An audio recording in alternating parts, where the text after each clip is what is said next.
अस्सलाम वालेकुम रहमतुल्लाहि वबरकातुहू। मेरा नाम ऑफिशियली गगन बागड़ा है। मैं जयपुर का रहने वाला हूँ। 2017-18 में मैंने अपना रिलीजन चेंज किया हिंदुइज़्म से इस्लाम।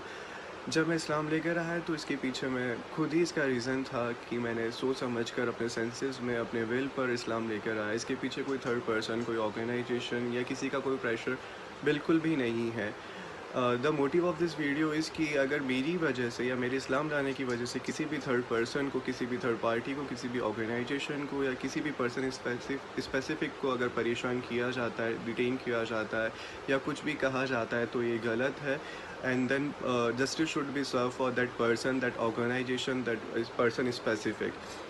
सो जैसा कि हाँ, इंडियन कॉन्स्टिट्यूशन भी हमें इजाज़त देता है आर्टिकल 25 के अकॉर्डिंग कि हम जिस तरह से चाहें, जिस धर्म के अकॉर्डिंग चाहें हम रह सकते हैं। तो मैंने भी बस वही किया जो मुझे सही समझ में आया और जो मुझे अच्छा लगा। सो मैं वापस से यही कहना चाहूँगा कि इस्लाम मैंने अपने खुद की इच्छा से, खुद के विल से, खुद के सेंसेस में कबूल किया है और इसके लिए कोई भी पर्सन स्पेसिफिक या कोई भी ऑर्गेनाइजेशन ज़िम्मेदार नहीं है। अस्सलाम वालेकुम वरहमतुल्लाहि वबरकातुहू। मेरा नाम यूसुफ़ खान है। इससे पहले मेरा नाम वैभव जसवानी था and I have converted my religion with effect from 2 January 2021 as per the gazette of India. I wanted to clarify that कि मैंने अपना रिलीजन खुद की अंडरस्टैंडिंग, खुद की बिलीफ, खुद की कंसर्न पर चेंज किया है and no one has pressurise me as well as किसी ने मुझे थ्रेट नहीं दिया to accept the religion of Islam. And also I was not lured by any third party to accept the religion of Islam. And the motive of this video is to make sure that no blame or no false accusation should be made on any other third person that they were the reasons for me to accept Islam. And if any such thing happens, then justice should be served for that person. I want to clarify that I have accepted the religion of Islam at my own will, at per my own consent. I am a major person as well as I am of sound mind and no one has pressurized me and no one has threatened me. I have the right as per Article 25 of the Indian Constitution to follow any religion in India peacefully. Thank you. Assalamu alaikum warahmatullahi wabarakatuh. Hello everyone, my name is Raman. मैंने आज से 6 साल पहले इस्लाम accept किया अपनी मर्ज़ी से। जैसे हर इंसान को इंटरेस्ट होता है अलग अलग चीज़ों में, वैसे मुझे फ़िलासफ़ी में इंटरेस्ट था, साइंस में इंटरेस्ट था, रिलीजन्स में इंटरेस्ट था। तो I started researching about religions and I started comparing religions, क्योंकि मेरे जहन में सवाल आते थे कि भगवान कौन है, ये सब किसने बनाया, मरने के बाद क्या होगा। तो after doing my research I found that Islam is the truth and I have to follow it. लेकिन मुझे ये नहीं पता था कि इस्लाम एक्सेप्ट कैसे करना है। तो मेरे ऑफिस में एक कॉलीग था, मैंने उनको जाके उनसे बात करी तो वो मुझे उमर गौतम सर के पास ले आए, क्योंकि उन्होंने बोला कि मुझे भी नहीं पता। तो उमर गौतम सर को आइडिया था कि हाउ टू एक्सेप्ट इस्लाम, तो इसलिए वो मुझे वहाँ पे लेके चले गए। और वहाँ पे फर्स्ट मुलाकात जब मेरी उनसे हुई तो उन्होंने मुझे सिर्फ इस्लाम की इंट्रोडक्शन दी और मुझे एक किताब दी, कुरान, जिसको लेके मैं घर पे आया। मैंने उसके बारे में स्टडी किया।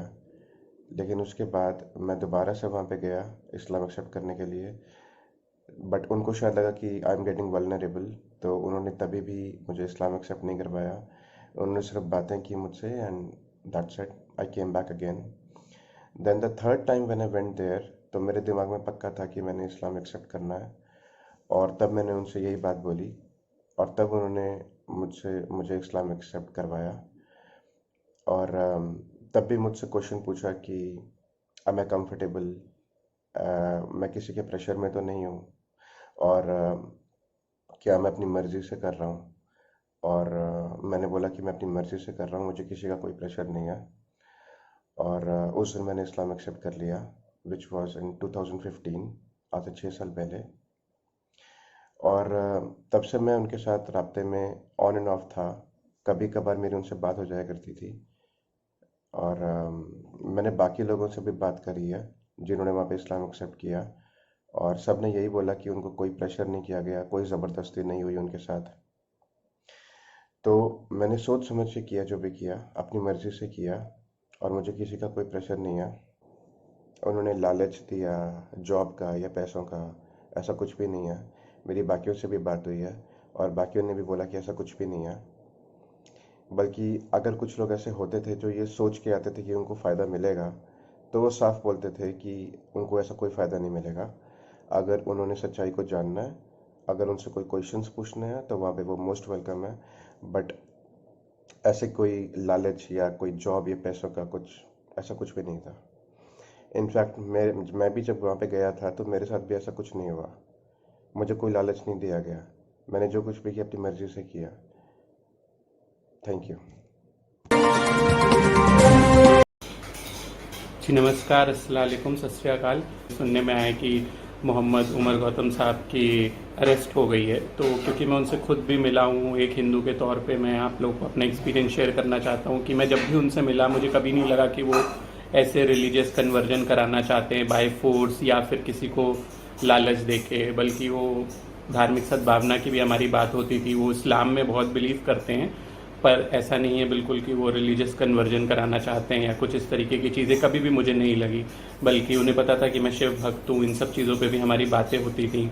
और सोशल वर्क बहुत करते हैं वो, समाज कार्य बहुत करते हैं, लोगों की मदद करते हैं। तो इस तरीके के लोगों से, जिनसे गरीबों को, ज़रूरतमंदों को हेल्प मिले, इस तरीके के लोगों को तो और बढ़ावा देना चाहिए। तो इसलिए जिस तरीके से अरेस्ट है बहुत आर्बिट्री सी लगती है, और मैं यही चाहूँगा कि इसमें जस्टिस हो, न्याय हो, और जो भी सच है सामने आए, और जो मोहम्मद उमर गौतम जी हैं उनको जल्दी से जल्दी रिहा करा जाए। उनकी जर्नी इस्कॉन टेम्पल से शुरू करी है आज से 5 साल पहले, और करते करते बाकी सारी रिलीजन को स्टडी करते करते इस्लाम हक पे है बोल के ये बात पता चला। फिर